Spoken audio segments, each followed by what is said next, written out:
What's up? What's good? Welcome to Clarence Sports Talkative Jones, presented by PlayProgressGo.com.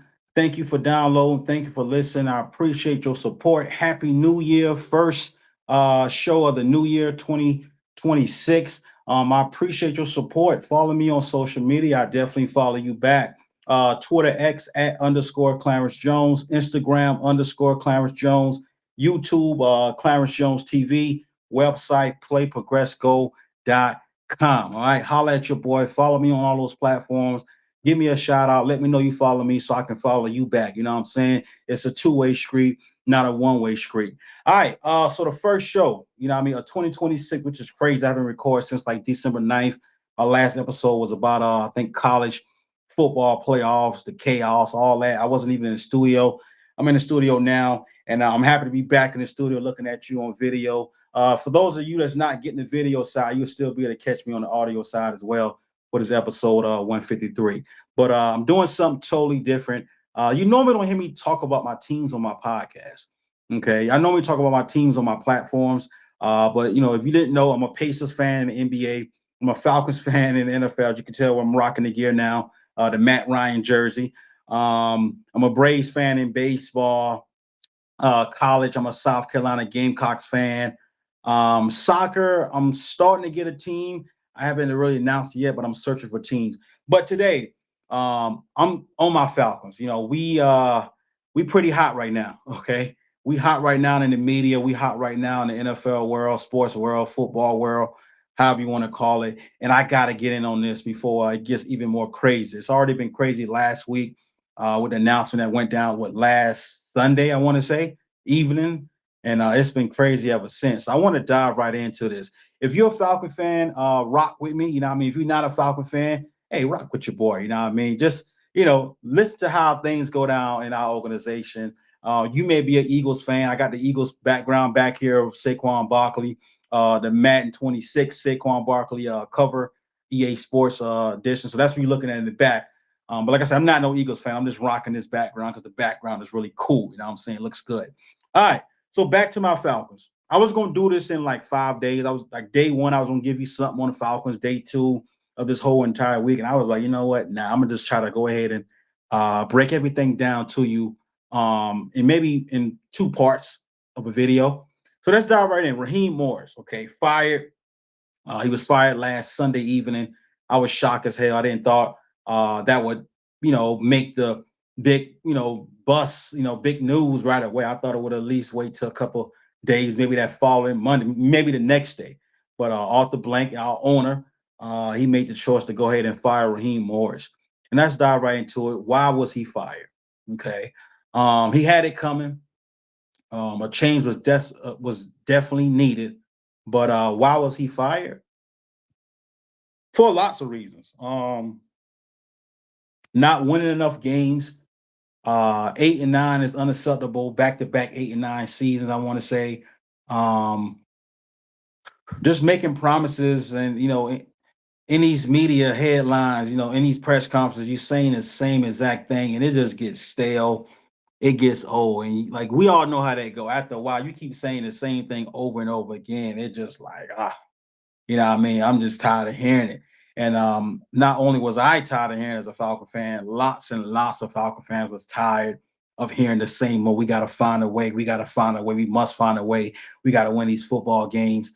It was just like, you know, and we losing them. You know what I'm saying? Then towards the end, we got better, and that made me more mad. I don't know about you as a Falcon fan, but it made me more pissed off because I'm like, where was this all season? Why can't we win when it counts? All right. So you add all that to this side. That's why Raheem Morris was fired.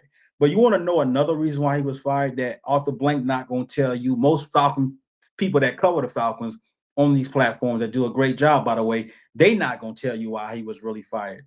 They're going to tell you everything I just tell you just now about, you know, all the promises, find a way, 8 and 9, you know, all that, you know, results not showing up. Then towards the end, you win. But I'm going to give you the secret side of why he was really fired, the secret side, the mental secret side that off the blank not going to tell you. And I don't blame him, he shouldn't, but it's more of a psychological thing. You look at Raheem Morris, right? He was in year two. He finished up year 2. He got 2 years out of a 5-year contract with my Falcons. But in year 2, 8-9. Year 1, 8-9. No playoffs. Whether he got close or not, it wasn't any playoffs. And you look around the league at what's going on now with these coaches, such as the Seattle Seahawks, Mike McDonald, who got fired. No, I'm sorry, who got hired. Okay, my bad on that, Seattle Seahawks fans. Don't chew me. Don't beat me down. But you look at Mike McDonald, Seattle Seahawks coach. He got hired the same year Raheem Morris got hired. So he's in his year 2. And look what he have the Seattle Seahawks at right now. The 1 seed, get ready to defend their home field this upcoming week against the Niners. In year 2, he already got them as the number 1 seed, ladies and gentlemen. You look at Ben Johnson, Chicago Bears, year 1, the number 2 seed, getting ready to defend their home against the Rams this upcoming week. You look at Liam Coleman from Jacksonville, year 1, got the 3rd seed in the AFC. Okay. Mike Vrabel, you look at him, year 1 with the Patriots, the number 1 seed in the AFC, defending their home field this upcoming week against the winner of tonight's game between the Steelers and Texans. All right. Then you look at Raheem Morris, back to him, year 2. Like I say, there's no playoff appearances. There's no division winning. It's just a whole bunch of talk. We got to find a way. It's a big smile, nice haircut. You know what I mean? Laughing with the media. All that is good, right? But when you ain't winning, don't mean nothing. It gets fans like myself, we get more pissed off when we see those type of things. When we see the smiles and you making jokes and you saying the same old, find a way. And, you want to win when it's close to the end of the season. At the end of the day, these coaches I just named, they got it done either in year 1 or year 2. And they're going to get better. There's no way for them to go but up. Okay. There's no more giving coaches like this whole thing of, such thing as head coaches like getting time and, hey, be patient with this coach. These owners don't have it anymore. I'm sorry. These owners just don't have the patience anymore. Fans like myself and you, we don't have the patience no more to wait an entire 5 years for you to turn this thing around. Okay, and this 5-year, whatever it may be, we need to be seeing division winning. We need to be seeing playoff appearances, and that wasn't been the case in Atlanta. Hell, not even from Raheem Morris, but you go back to Arthur Smith and Dan Quinn. But this is focused mostly on Raheem Morris. Like I said, you look at all those coaches I just named out. They got it done in year 1 or year 2, and they at the top of their game. And low key, I think Arthur Blank's seen that. He got his people around him, his committee, his family, and people was like, hey, look at what Liam Coleman did with the Jaguars in year 1. Look what Vrabel did in year 1. Look at what Ben Johnson did in year 1. Look what Mike McDonald doing in year 2 with the C. And it just like, Raheem got to go. That's the way Arthur Blank saw it. You know what I mean? That was another piece that got him fired that not going to come out. But you look at a lot of these coaches now that's getting hired, the ones that's getting it done early, those the one that get to stay and get the contract extension. We thinking old school where, 5-year deal. Hey, this coach got at least 4 years, right? No, he don't. You got to get this thing moving in year 1.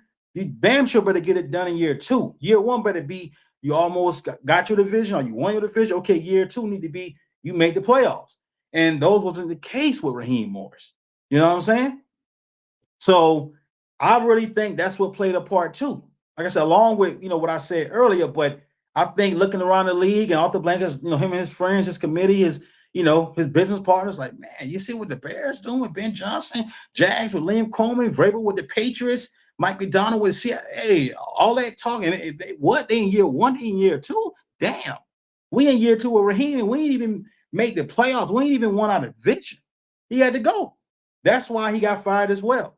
You know what I'm saying? Like I said, a change that was definitely needed at head coach. I'm going to get into that later in a few on who I think should be the head coach. But like I said, that's why Raheem got let go. Along with what I said, that as well. You look around the league at what's going on.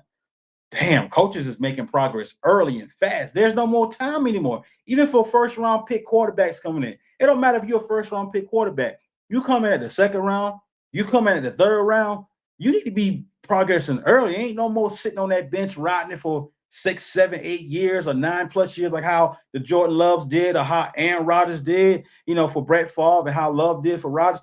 That stuff is slowly down now with teams expecting you to be ready as a head coach and as a fresh quarterback out of college. It don't matter. Patience, it ain't no patience. You know what I'm saying? Terry Fontenot, our former GM, Terry Fontenot, he was fired as well on Sunday, last Sunday. Not yesterday Sunday, but Sunday before last. You get what I'm saying? Why was he fired? All right. So this breakdown is an all-in-one on why he was fired. Like I said, this is just my opinion. This ain't me talking to no source, nothing like that. I'm just giving you the real needy. He was fired for various of reasons. Okay. He pretty much too long on the job. 5 years, no results, ladies and gentlemen. 5 years on the job, no results, meaning playoffs, winning the division. That gets you fired.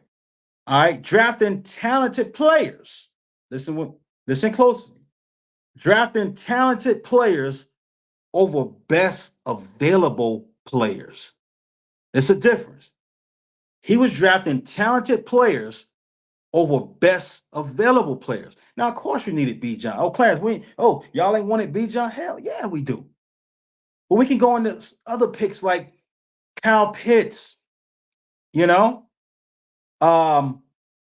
Michael Penix. I mean, it's so much we can get into on that we really needed that player.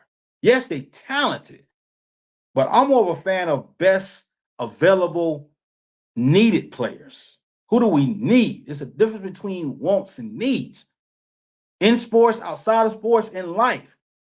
There's a difference between your wants and needs. You got to be careful how you manage your money when it comes to wants and needs. And a lot of these great players that we drafted, we can go back and ask ourselves, throughout Terry Fontenot 5 years, did we really needed that player or we wanted that player? Was they just talented and that's why Terry took them, or we really wanted them, or did we needed them?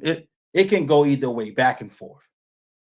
Okay, it can go either way, back and forth, but that is well what got him fired. Drafting, I think, too much talented players, but not actually players that could possibly fit our system. Do they fit our system? Do we have the right quarterback in place for that player to make a great, progress with us? There's so much you can go on and question. Like I said, any player that Terry Fontenot drafted, for the most part, I like what he drafted. But then I go back down and he fired, and I think, damn, did we really needed everybody that Terry picked? Or just because they were just top talented? They were just talented and too high on the board, or just too good to miss on the board. You know what I'm saying? He never fixed our quarterback situation. All right. Terry never found us a quarterback. It was never no consistent starter, no stability at quarterback. That is well what got him fired. When Arthur Blank hired Terry Fontenot, the top of the list, I ain't gonna say it was number one. It may have probably been number one. But the deal was to, hey, get us a quarterback. Because Matt Ryan was already with the Colts, or when Terry came in, I think Matt Ryan might only did 1 year with Terry. I think then they traded him to the Colts. And after that, Arthur Blank looking like, hey, get it done. So Terry went and got Mariota. Then he went and got what's the guy name? I can't think of the quarterback name. Oh man, I'm having a brain fart. But he played with the Washington Commanders. Was it Tyler? It wasn't Tyler. I can't think of his name. Damn. But it was Marcus Mariota. Then it was the guy from the Washington Commanders. Like I said, I can't think his name. Damn, but I'll watch. As soon as I get off air, I'm going to remember it. And then he brought in Desmond Ridder. And when Desmond Ridder became the starter and took Mariota's job, Mariota, he made it seem like he had other, things going on. He didn't want to be there, or maybe he just felt disrespected because he got benched, or maybe he felt like we as the Falcons front office lied to him. I don't know, but that was a mess. Okay, then Ridder didn't work out. We got rid of Ridder. And then that's when this, Raheem got on, and they kept Ridder for a little bit, but then they ended up trading him to the Cardinals, I think. And then Raheem, with this, I'm about to get into next, made a crazy decision, him and Terry, and messed up everything. And I think you put all that in a bowl and mix it, it's a pile of you know what. that got him both, Raheem and Terry, fired. And you know what I'm talking about. Drafting Michael Penix when you already made a deal that Arthur Blank really didn't like, that $100 million deal, giving it to Kirk Cousins. Arthur Blank wasn't on board with that. You know what I'm saying? That's why when it happened, when we already had paid Cousins the $100 million I think in March of 24, we drafted Penix in 24 of April, and you saw the draft, where the camera went to the Falcons, where they do their draft at, and you see Terry Fontenot talking to Arthur Blank, explaining him. I don't know exactly what he was explaining, but a lot of people say it was the quarterback thing. Whatever it was, it looked like Arthur Blank wasn't on board with it. You know what I'm saying? It almost like talking to somebody, whether you fellas, you talking to your ladies or ladies, you talking to your man or your significant other, and you're trying to explain to them, hey, you know what I mean? And and your partner looking like, I don't know about that. You know what I mean? And that's how Arthur Blank came off as, I don't know what you're doing, but I'm going to give you that support. And, you know what I mean? And last but not least, like I say, that $100 million deal plus adding Penix in April, when you just paid Kirk Cousins in March, and you pick up Penix in the draft in April, Arthur Blank's like, look, I just blowed $100. I just paid this man $100 million, and you guys drafted another quarterback for what? We could have got someone else that we really, truly needed. All right. Penix got potential to be good, but I don't think we needed Penix. I don't. To this day, I still didn't think we needed him. I think he could have fit somewhere else with the Raiders, Vikings, you name them. But to wrap it all up, free agency. I just think Terry Fontenot wasn't aggressive in free agency enough. Every time you would see these big players, these big names hit the free agent market, you never hear about, Terry got his hands in the pot. You know what I mean? Terry Fontenot from Atlanta, he's trying to get blah, blah, blah. He's in talks with blah, blah, blah. We never heard it doing his 5-year run, ladies and gentlemen. We never heard it. You know what I'm saying? And you look at trades, even with trades.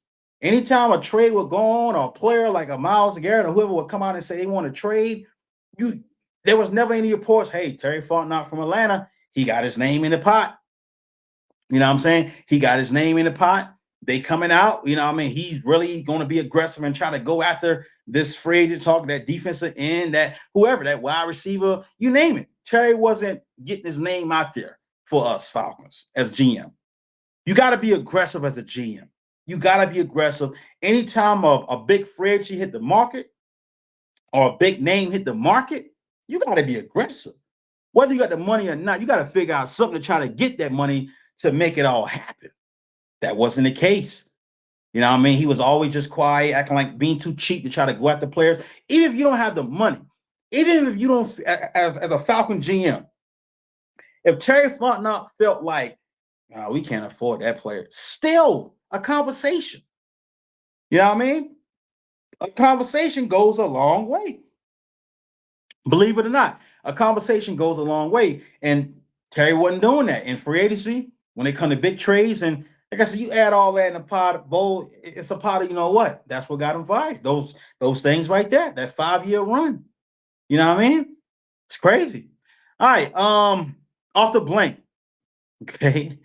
Of course, I hope you didn't thought I was just gonna give Arthur Blank all the praise. What's up, Mr. Blank? I don't like what I've been hearing so far with the, 2 consultant firms you're hiring to bring in and have a discussion about why we're not having no success, what's causing us to keep failing and failing and failing.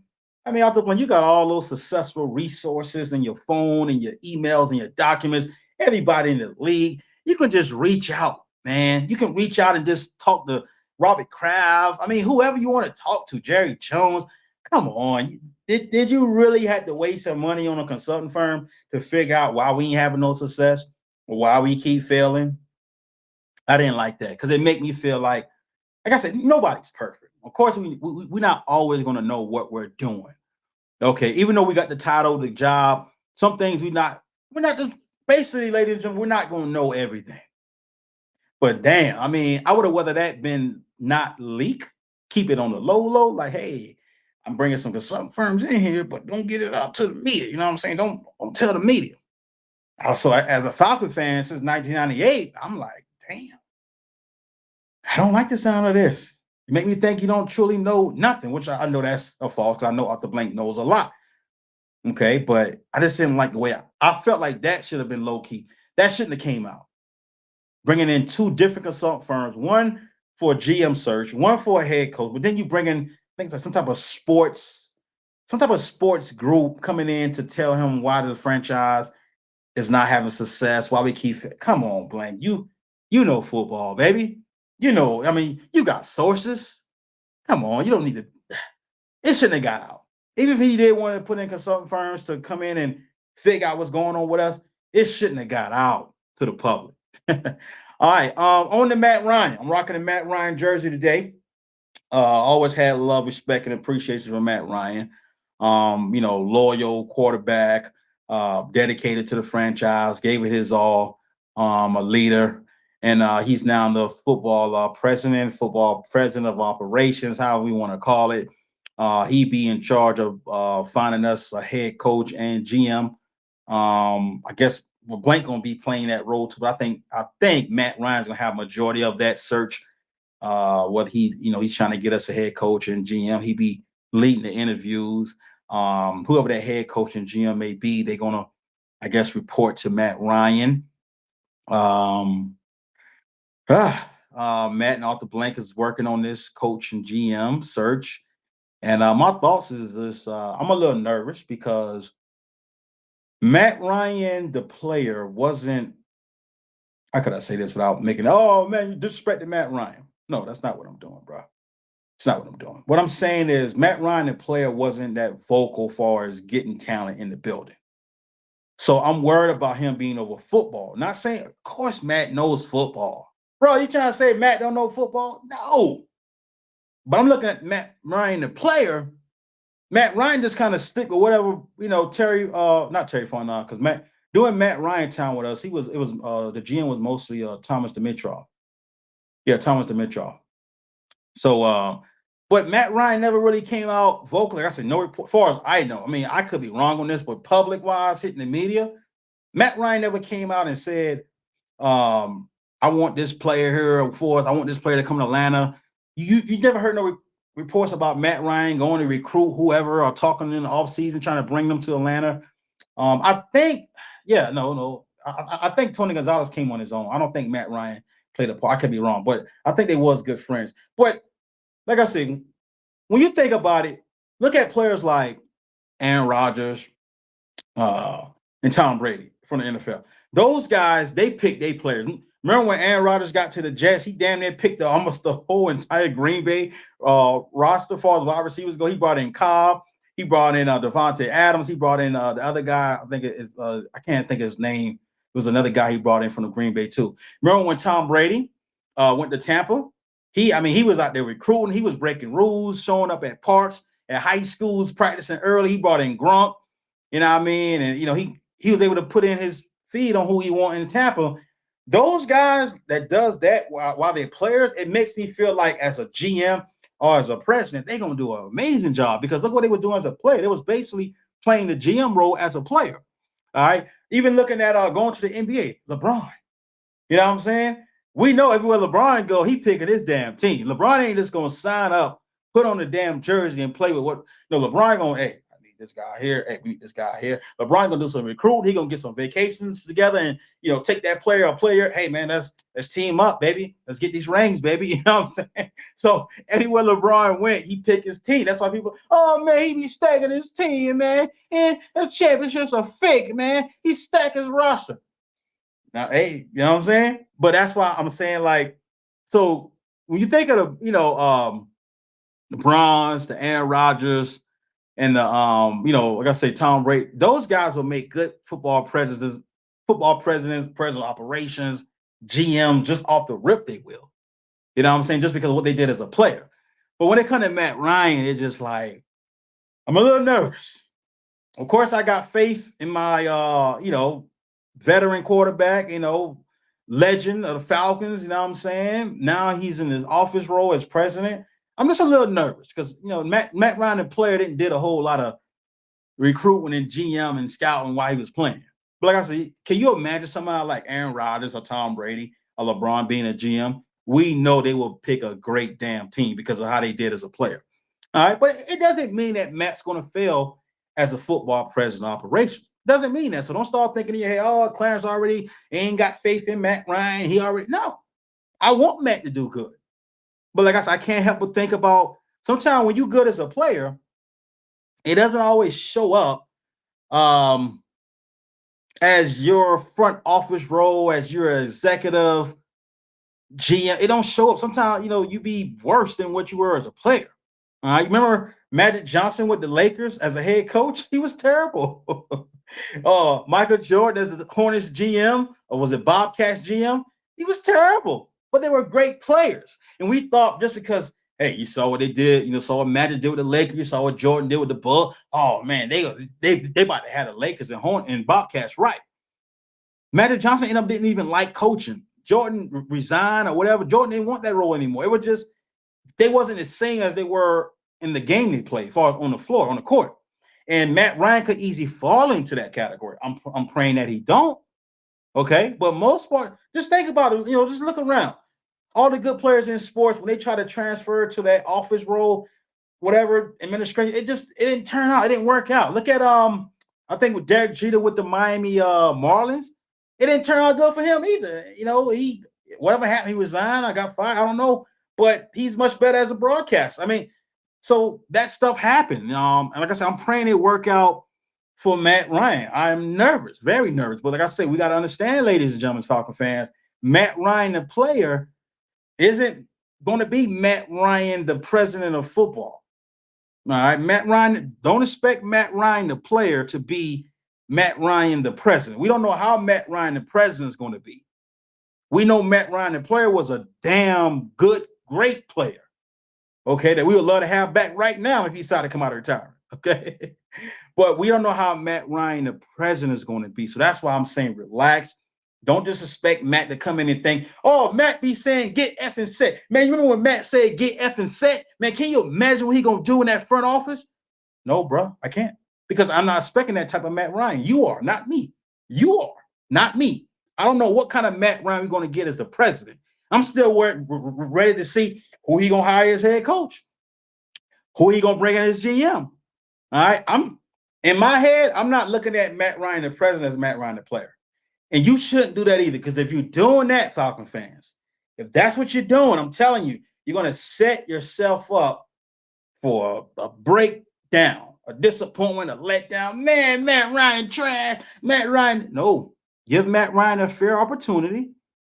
Let's see what he can do. Let's hope it turns out well. Let's not think about how Michael Jordan was with the Bobcats, or how Magic Johnson was as head coach with the Lakers, or Jordan as GM with the Bobcats. Like I said, don't think like that.